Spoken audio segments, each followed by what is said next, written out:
बघा विद्यार्थी मित्रांनो, कालच्या व्हिडिओमध्ये आपण काय केलं होतं की ट्रेडिंग अकाउंट हा समजून घेतला होता, बरोबर आहे. तर आपण पुन्हा एकदा एक थोडक्यात त्याचं पटक्याने बघूया आणि मग पुढचं आपण नेक्स्ट स्लाइड सर करूया. बघा, ट्रेडिंग अकाउंटमध्ये आपण बघितलं होतं की ट्रेडिंग अकाउंटच्या डेबिट साईडला येणारे एक्सपेन्सेस हे डायरेक्ट एक्सपेन्सेस आणि डायरेक्ट लॉसेस असतात आणि क्रेडिटला येणारा डायरेक्ट इन्कम. मग ट्रेडिंगच्या डेबिटला काय काय येतं बघा. सगळ्यात अगोदर येतं परचेस, ओपनिंग स्टॉक नंतर परचेसमधून परचेस रिटर्न आउटवर्ड किंवा सप्लाय रिटर्न मायनस करायचं. त्याच्यानंतर येतं वेजेस अँड सॅलरी. नंतर येतं कॅरेज इनवर्ड. नंतर एक नुसतं कॅरेज. त्यानंतर freight, coal, oil, water, gases, power and fuel, royalties, octroi custom duty, dock charges, excise duty. त्याच्यानंतर factory expenses, factory rent, factory lighting, factory insurance, manufacturing expenses, trade expenses, work manager salary, heating and lighting. त्यानंतर येणार आहे closing stock. त्यानंतर sales return. त्यानंतर बघा सेल्समधून sales return किंवा return inward किंवा कस्टमर रिटर्न मायनस करायचं. गुड डिस्ट्रॉयड बाय फायर किंवा स्टोलन बाय थीफ. त्यानंतर good distribute as a free sample. त्यानंतर ड्रॉइंग्स. त्याच्यानंतर बघा, तर क्रेडिट बाजू मोठी आली तर डेबिटला येतं to gross profit carried down, आणि जर डेबिट साईड मोठी आली तर क्रेडिटला येतं बाय ग्रॉस लॉस. आले लक्षात. तर हे सगळं कुठे येणार आहे, ट्रेडिंग अकाउंटला. आता त्यानंतर आपल्याला पाहायचं आहे बघा प्रॉफिट अँड लॉस अकाउंट. आता प्रॉफिट अँड लॉस अकाउंटला काय काय येतं बघा. सगळ्यात महत्त्वाचं आहे बघा, पे अँड एल अकाउंटचं जर बघितलं तर डेबिट साईडला येतं एक्सपेन्सेस लॉसेस, क्रेडिटला इन्कम आणि गेन. पण ट्रेडिंग पे अँड एलच्या डेबिटला जे एक्सपेन्सेस किंवा लॉसेस येतात ते असतात तर इनडायरेक्ट एक्सपेन्सेस अँड लॉसेस, आणि इन्कमचा असतो तो इनडायरेक्ट इन्कम अँड गेन. मग आता पहिला आपण समजून घ्या इनडायरेक्ट इन्कम आणि गेन कशाला म्हणायचं बघा. जो एक्सपेन्सेस किंवा जो लॉसेस असतील ते म्हणजे प्रोडक्शनसाठी किंवा बिझनेसच्या दृष्टिकोनातून हे दुय्यम स्वरूपाचे असतात, म्हणजे ज्याचा डायरेक्टली इम्पॅक्ट बिझनेसवर पडत नाही किंवा ते खर्च तुम्ही लगेचच्या लगेच केले पाहिजे असं काय नाही, ते मागं पुढं होऊ शकतं. अशा खर्चाला किंवा लॉसेसला आपण काय म्हणतो, इनडायरेक्ट एक्सपेन्सेस किंवा लॉसेस. आणि इनडायरेक्ट इन्कम म्हणजे काय, मेन तुमचा बिझनेसचा सोडून इन्कम सोडून अदर तुम्ही पार्ट टाईममध्ये जे काही इन्कम कमवता किंवा साईड बिझनेस आपण ज्याला म्हणतो की साईड बिझनेस करून आपण जे काही इन्कम कमवतो, आपला मुख्य तो इन्कम नसतो, अशा इन्कमला आपण म्हणतो इनडायरेक्ट इन्कम. मग त्या ठिकाणी बघा, आता पी अँड एलच्या डेबिटला येणारे एक्सपेन्सेस कोणते आहेत ज्याला आपण इनडायरेक्ट एक्सपेन्सेस म्हणतो ते आपल्याला समजून घ्यायचं आहे. तर पहिलं आपण बघतोय बघा, सगळ्यात अगोदर ट्रेडिंग अकाउंटचा बॅलन्स आपल्याला हा प्रॉफिट अँड लॉस अकाउंटला घ्यायचा असतो. मग ट्रेडिंग अकाउंटमध्ये जर ग्रॉस प्रॉफिट आला तर तो जातो प्रॉफिट अँड लॉसच्या क्रेडिटला, आणि लॉस आला तर तो येतो प्रॉफिट अँड लॉसच्या डेबिटला. मग बघा, ट्रेडिंग अकाउंट क्लोज होईल. ट्रेडिंग अकाउंट क्लोज केल्यानंतर बॅलन्स पी अँड एलला येईल. जर ग्रॉस लॉस आला असेल तर तो पी अँड एलच्या डेबिटला मांडा. ग्रॉस प्रॉफिट आला असेल तर तो पी अँड एलच्या क्रेडिटला मांडा. त्यानंतर आता एक्सपेन्सेस बघा डेबिटला कुठले कुठले येतात बघा. पहिले येतं सॅलरी अँड वेजेस. मी सांगितलं होतं वेजेसनी जर सुरुवात असेल किंवा वेजेस असेल तर हा फॅक्टरीमधल्या वर्कर लोकांना दिलेला पगार असतो, त्यामुळे तो डायरेक्ट एक्सपेन्सेस आहे, कारण ते डायरेक्ट प्रोडक्शनशी रिलेटेड असतात म्हणून तो जातो ट्रेडिंगला. आणि सॅलरी हा ऑफिसर लोकांशी रिलेटेड असतो त्यामुळे तो जातो पी अँड एलला. वेजेस आलं तर ट्रेडिंगला मांडायचं, सॅलरी आलं तर प्रॉफिट अँड लॉसला. त्यानंतर हे रेंट बघा, ऑफिस रेंट आलं, नुसतं रेंट आलं, रेट अँड टॅक्सेस आलं किंवा रेंट अँड रेट्स येतं. असं रेंटचे जर वेगवेगळे प्रकार आले तर रेंट कुठे येणार, पी अँड एलच्या डेबिटला. त्यानंतर प्रिंटिंग अँड स्टेशनरी बघा, पी अँड एलला येणारे खर्च कोणते असतात, मोस्टली ऑफिसचे रिलेटेड असतात, ॲडव्हर्टाइजमेंटचे रिलेटेड असतात किंवा एकदा वस्तू विकण्याच्या संदर्भात सेलिंगच्या संदर्भातले असतील, सेलिंग अँड डिस्ट्रीब्युशनच्या संदर्भातले ते खर्च येतात प्रॉफिट अँड लॉसच्या डेबिटला. मग त्याच्यामध्ये बघा प्रिंटिंग अँड स्टेशनरी आलं, ऑफिसचा खर्च, जनरल एक्सपेन्सेस आहे, सन्ड्री एक्सपेन्सेस आहे, डेप्रिसिएशन म्हणजे मी सांगितलं होतं घसारा किंवा झीज किंवा जुन्या वस्तू झाल्यानंतर त्याची जी व्हॅल्यू डाऊन होती त्याला आपण डेप्रिसिएशन म्हणतो. तो एक प्रकारे बिझनेसचा लॉस असल्यामुळं तो येतो पी अँड एलच्या डेबिटला. त्याच्यानंतर पुढे पोस्टेज अँड टेलिग्राम बघा, पोस्टाचा किंवा टेलिग्रामचा खर्च आला तर तो आपल्याला कुठे घ्यायचा आहे, प्रॉफिट अँड लॉसच्या डेबिटला.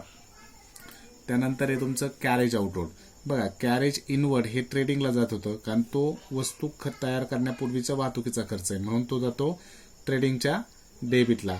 आणि कॅरेज आउटवर्ड हा वस्तू तयार झाल्यानंतर मार्केटमध्ये वस्तू विकायला पाठवायच्या आहेत. आपल्या फॅक्टरीच्या गोडाऊनमधून वस्तू कुठं पाठवायची? मार्केटमध्ये विक्रीसाठी. मग वस्तू तयार झाल्यानंतरचा खर्च असल्यामुळं त्याला आपण म्हणतो कॅरेज आउटवर्ड. मग तो जातो इनडायरेक्ट एक्सपेन्सेस असल्यामुळं P&Lच्या डेबिटला. आता पुढे बघा, त्यानंतर आहे travelling and expenses. Travelling and एक्सपेन्सेसचा जर विचार केला तर ट्रॅव्हलिंग अँड एक्सपेन्सेस म्हणजे काय? वाहतुकीसाठी तुमचा प्रवासाचा खर्च. मग मॅनेजर लोकांचा असेल, सेल्स मॅनेजर असेल किंवा सेल्समन असतील तुमच्याकडे, त्यांचा जो प्रवासाचा खर्च आहे तो या ठिकाणी येणार आहे. त्यानंतर येणार आहे कन्व्हिनियन्स, सोयी सवलती. बघा, तुम्ही कामगार लोकांना फॅसिलिटी प्रोव्हाइड करता. आता बघा, कोरोनाचं संकट आलंय, त्यामुळे बऱ्याचशा फॅक्टरी आता गव्हर्नमेंटने त्यांना काय केली? सवलत दिली चालू करण्याची. पण त्यांना असं सांगितलंय की तुम्ही ज्या काही तुमच्याकडे कामगार असतील त्यांना पूर्ण त्यांचं राहण्या खाण्यापिण्याची सगळी सोय तुम्हाला करावं लागेल. त्यांना तिथं राहण्यासाठी फॅक्टरीच्या आजूबाजूला तुम्हाला जागा द्यावं लागेल. आलं लक्षात? किंवा काही काही कंपनीने असं केलंय की ने आण करण्यासाठी त्यांच्या गाड्या ठेवल्यात की कामगार लोकांनी डायरेक्ट त्या कंपनीच्या गाडीत बसून यायचं आणि नंतर कंपनीची गाडी त्यांना घर सोडवते. त्यानंतर बऱ्याचशा कंपन्या कामगार लोकांना कॅन्टीन फ्री देते, टूर काढतात, त्याच्यानंतर त्यांना घर दिलेलं असतं राहण्यासाठी. म्हणजे वेगवेगळ्या फॅसिलिटी काय करतात? कंपनी प्रोव्हाइड करते. त्याला आपण म्हणतो कन्व्हिनियन्स. आलं लक्षात? मग ज्या काही सोयी सवलती दिल्या असतील कंपनीने कामगार लोकांना, तो खर्च कोणत्या नावाने घेतला? तो कन्व्हिनियन्स या नावाने. त्यानंतर पुढे ॲडव्हर्टाइजमेंटचा खर्च. मग बिझनेसमध्ये बघा, तुम्हाला ब्रँडिंग करावं लागते. प्रोडक्ट तुम्ही जे काही तयार करता व्यवसायामध्ये, त्याचं जर तुम्हाला सेल करायचं असेल तर त्यासाठी तुम्ही काय करता? ॲडव्हर्टाइजमेंट करता. आलं लक्षात? तो खर्च. त्यानंतर रिपेअरचा खर्च. तुम्ही मग बिल्डिंग रिपेअर असेल, मशिनरी रिपेअर असेल किंवा कुठलेही दुसरे खर्च असतील ते रिपेअरमध्ये येणार. त्यानंतर बँक चार्जेस, बँकेचा खर्च. लिगल चार्जेस, तुम्ही समजा कायदेशीर बाबी काही केल्या असेल, कुणाकडून उधारी निघत नसेल तर तुम्ही त्याच्यावर केस केली असेल, किंवा उद्या समजा तुम्हाला नवीन एखादा बिझनेस चालू करायचा आहे, मग त्यासाठी डॉक्युमेंटेशन करावं लागतात, लिगल काही कामं प्रोसिजर पूर्ण करावं लागतील, त्यासाठी वकील नेमावा लागतो, मग त्याचा खर्च तो लिगल चार्जेस म्हणून घेतला जातो. त्यानंतर पॅकिंग चार्जेस. बघा, बऱ्याच वेळेस काय होतं की आपण ज्यावेळेस वस्तू सेल करतो त्यावेळेस समोरच्या कस्टमरच्या डिमांडनुसार तो आपल्याला व्यवस्थित पॅक करून पाठवावं लागतं. मग त्याच्यासाठी जर तुम्ही वेगवेगळ्या प्रकारचे जर ते पृष्ठांकन वापरले असेल किंवा त्यासाठी कवर्स वापरले असतील तर त्यासाठी तुम्हाला येणारा खर्च तो कसा टाकला? तो पॅकिंग चार्जेसमध्ये. त्यानंतर ऑडिट फी. बघा, ऑडिट फी म्हणजे काय असतं? हिशोब तपासणीस किंवा ऑडिटर ज्यावेळेस बिझनेसमध्ये येतो, तुमच्या बिझनेसचा हिशोब चेक करण्यासाठी येतो, त्यावेळेस ऑडिटर हा काय करतो? तुमचे सगळे जे काही बुक्स असतील आतापर्यंत मेंटेन केले, जर्नल असेल, लेजर असेल, ते सगळे चेक करतो. त्यापासून तुम्हाला trading account, profit and loss account, final account prepare करून देतो, एक स्टेटमेंट देतो. हे सगळं तो चेकिंग करतो. त्याबद्दल जो काही फी आकारतो, चार्जेस घेतो, CA, त्याला आपण म्हणतो ऑडिट फी. मग CA आल्यानंतर तो जो आपल्या बिझनेसचे ऑडिट करतो त्याची फीज म्हणजे काय असती? Audit fees. त्यानंतर असतं डिस्काउंट अलाउड. बघा, आता डिस्काउंट अलाउड म्हणजे आपण जर लोकांना डिस्काउंट दिले, समजा आपल्या कस्टमरला आपण काय केलं? डिस्काउंट दिलं, ठीक आहे, तर तेव्हा आपल्या P&Lच्या डेबिटला, कारण तो एक प्रकारे आपला लॉस असतो. त्यानंतर कमिशन अलाउड. समजा आपण दुसऱ्याला कमिशन देऊन काम करून घेतलं तर कमिशन दिलं म्हणजे तो खर्च आला म्हणून P&Lच्या डेबिटला. इन्शुरन्स काढला असेल, इन्शुरन्सचा खर्च. अनप्रोडक्टिव्ह वेजेस. अनप्रोडक्टिव्ह वेजेस म्हणजे काय? जसं समजा बघा, आपल्याकडे फॅक्टरीमध्ये मशिनरीवर काम करणारे जे लोक असतात त्यांना आपण वेजेस म्हणतो, आणि आपल्याकडे साफसफाई करणारे, झाडूवाले किंवा ऑफिसमध्ये असते तर त्याला आपण काय म्हणतो? अनप्रोडक्टिव्ह वेजेस. त्या लोकांना देणारा पगार हा अनप्रोडक्टिव्ह, कारण ते प्रत्यक्ष मशिनरीवर काम करत नाहीत म्हणून त्यांना अनप्रोडक्टिव्ह वेजेस म्हटलं जातं. त्यानंतर पुढे एक्सपोर्ट ड्युटी. त्यानंतर बघा, एवढी जे ड्युटी किंवा टॅक्स तुमचा P&L येणार आहे. त्यानंतर क्रेडिटला बघा काय काय येते. पहिले रेंट रिसिव्ह. आता हे जे दिसतं इथं तुम्हाला, रेंट, डिस्काउंट, अलाउड, कमिशन, ठीक आहे, हे जे आहे ते तुम्हाला पलीकडे पण दिसणार आहेत आणि इकडं पण दिसणार, ते दोन्हीकडे येतात. आले लक्षात? मग या ठिकाणी बघा, तिकडं मिळालं तर क्रेडिटला आणि दिलं तर डेबिटला. Interest earn. जर इंटरेस्ट मिळालं तर क्रेडिटला, PCला, P&Lच्या क्रेडिटला, आणि जर दिलं तर डेबिटला. त्याच्यानंतर कमिशन बघा, मिळालं तर क्रेडिटला, दिलं तर डेबिटला. आलं लक्षात? त्यानंतर पुढे डिस्काउंट अर्न. डिस्काउंट मिळाला तर क्रेडिटला आणि दिला तर डेबिटला. मग हे पक्क डोक्यात ठेवा, ठीक आहे. आता बघा, त्यानंतर आणखी कुठले आहेत? Miscellaneous receipt. तुमचा इन्कम फ्रॉम इन्व्हेस्टमेंट करता बघा, वेगवेगळ्या ठिकाणी आपण पैसे गुंतवतो, शेअर मार्केटमध्ये असेल, कुठे डिबेंचर्समध्ये असतील किंवा बॉन्ड असतील, गव्हर्नमेंट सिक्युरिटी, मग त्याचं जे काही व्याज मिळतं ते जातं आपला इन्कम असल्यामुळं PCला. त्याच्यानंतर देतं इंटरेस्ट ऑन ड्रॉइंग बघा, ड्रॉइंगवर जर इंटरेस्ट चार्ज केला तर त्याचा इफेक्ट आपला इन्कम असल्यामुळे कुठे येतो पीसीला. हे सगळं झाले आपले इन्कम्स. बघा आणखीन आहे त्याच्यामध्ये, पण एक सुरुवातीला बघूया आणखी काय काय बघितलंय. बघा P&Lच्या डेबिटला मी सांगितलं, जर लॉस झाला ट्रेडिंग अकाउंटला तर तो येतो P&Lच्या डेबिटला, प्रॉफिट झाला तर P&Lच्या क्रेडिटला. त्यानंतर इथे येतं सॅलरी अँड वेजेस, रेंट, त्याच्यानंतर printing and stationery, general expenses, sundry expenses, depreciation, त्याच्यानंतर postage and telegram, carriage outward, त्यानंतर travelling expenses, convenience, advertisement, repair, bank charges, legal charges, packing charges, audit fees, discount allowed, commission allowed, insurance, unproductive wages, export duty, rent received.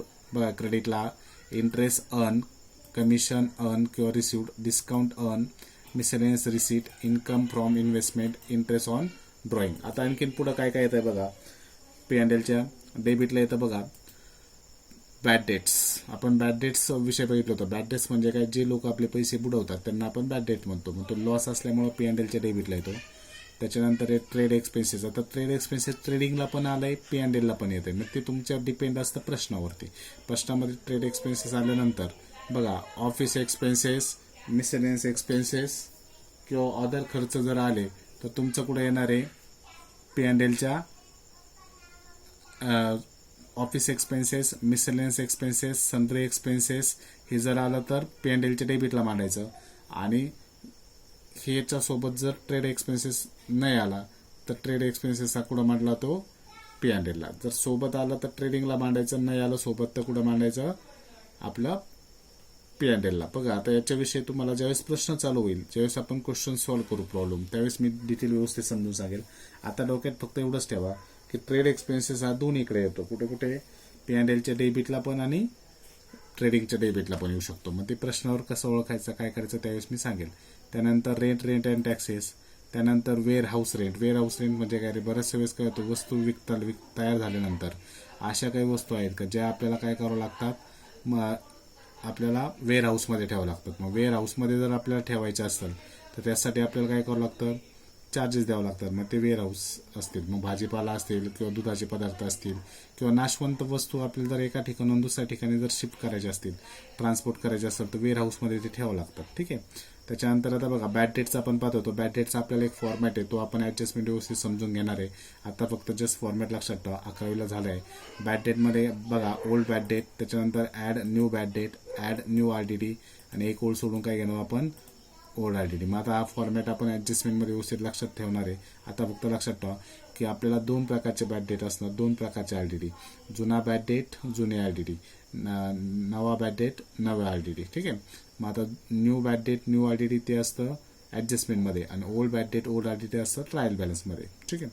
आता format नीट लक्षात ठेवा. 2 bad debt old, add new bad debt, add new RDD आणि त्यातून लेस old RDD आपल्याला काय करायची, minus करायची.